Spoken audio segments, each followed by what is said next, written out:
یہ بچ گیا. تو اب یہ کیا ہوا؟ جان بوجھ کر کیا یا خطا سے؟ خطا سے ہوا ہے نا. اب ان کے رشتہ داروں نے مقدمہ کر دیا, کہنے لگے جی ہم نے تو قصاص ہی لینا ہے. انہوں نے کہا یہ مزدور نیچے گرا, دائیں بائیں بھی گر سکتا تھا, اس میں اس کی کون سی غلطی ہے؟ وہ مانے نا.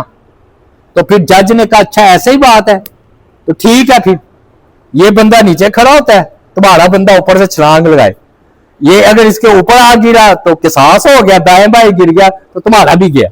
اب انہیں عقل آئی, کہتے ٹھیک ہے دیت ہی دے دو. بھی اپنا بندہ چلا ہی گیا, دیت لینا عقل مندی ہے, اپنا بندہ واپس آ جانا. بھی تو یہ خطا میں ہوتا ہے, خطا میں. تو یہ خطا تھی تو نبی علیہ الصلوۃ والسلام نے دیت دے دی. لیکن یہ تو کافر تھا اندر سے. اس نے کیا کیا؟ مدینہ ہی میں رہا اور اس صحابی کو ڈھونڈتا رہا کہ کہاں ہے وہ نہ مل گئے. اس نے بہانے سے ایک جگہ نا محلے میں دونوں گزر رہے تھے, یہ تو کافر تھا نا, اس نے نا اوس رضی اللہ تعالیٰ عنہ کو نا قتل کر دیا, شہید کر دیا, بھاگ گیا, مرتد بھی ہو گیا, پہلے کافر تھا. اب مکہ جب فتح ہوا نا تو نبی علیہ الصلوۃ والسلام نے معافی دی نا سب کو, تو اس میں اوس بھی گرفتار ہو کر آیا تھا, یہ بدبخت. ہاں جی, یہ کون؟ یہ مکیس جس نے اوس صحابی کو شہید کیا تھا.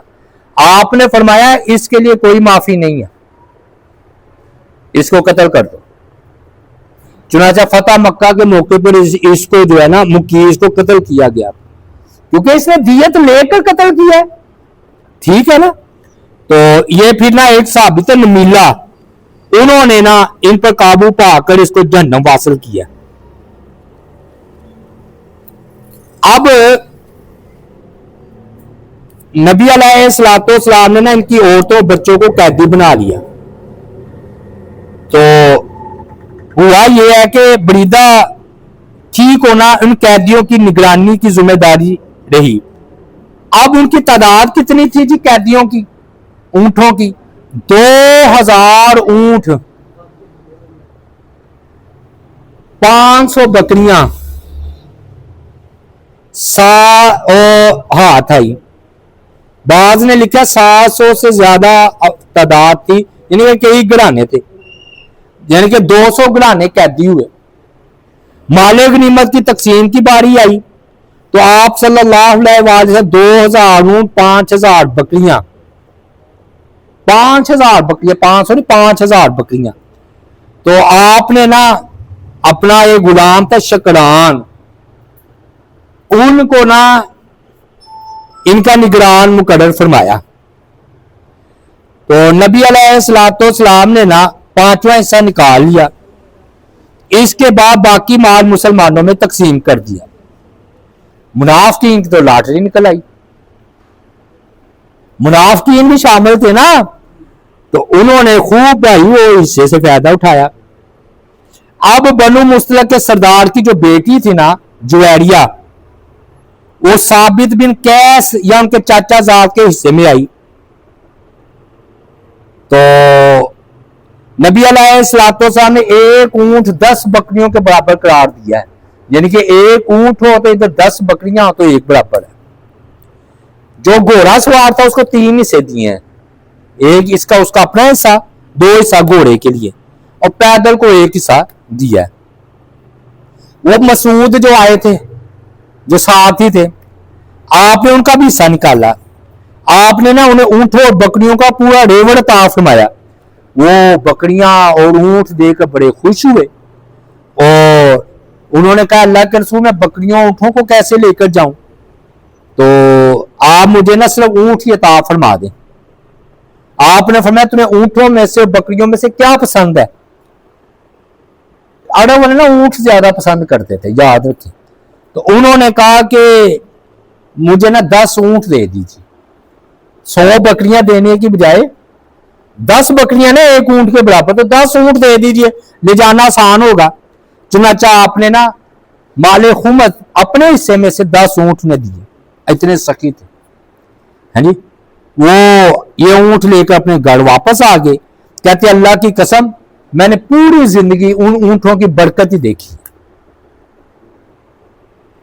پھر 2 سائل آپ کی خدمت میں آئے جو آپ کا حصہ تھا نا خمس اس میں سے مانگا تو آپ نے فرمایا اگر تم چاہو تو میں اس میں سے تمہیں دے دیتا ہوں مگر یاد رکھو کہ طاقتور مالدار آدمی کے لیے خمس میں کوئی حصہ نہیں. تو یہ آگے ذکر نہیں ہے کہ وہ باز آگے یا لے گئے. تو یہ آج ہم نے غزوہ بنو مستلق کا بیان ہوا, یہ مکمل اللہ تعالیٰ سے دعا ہے اللہ تعالیٰ عمل کی توفیق عطا فرمائے. وما علینا الا البلاغ المبین.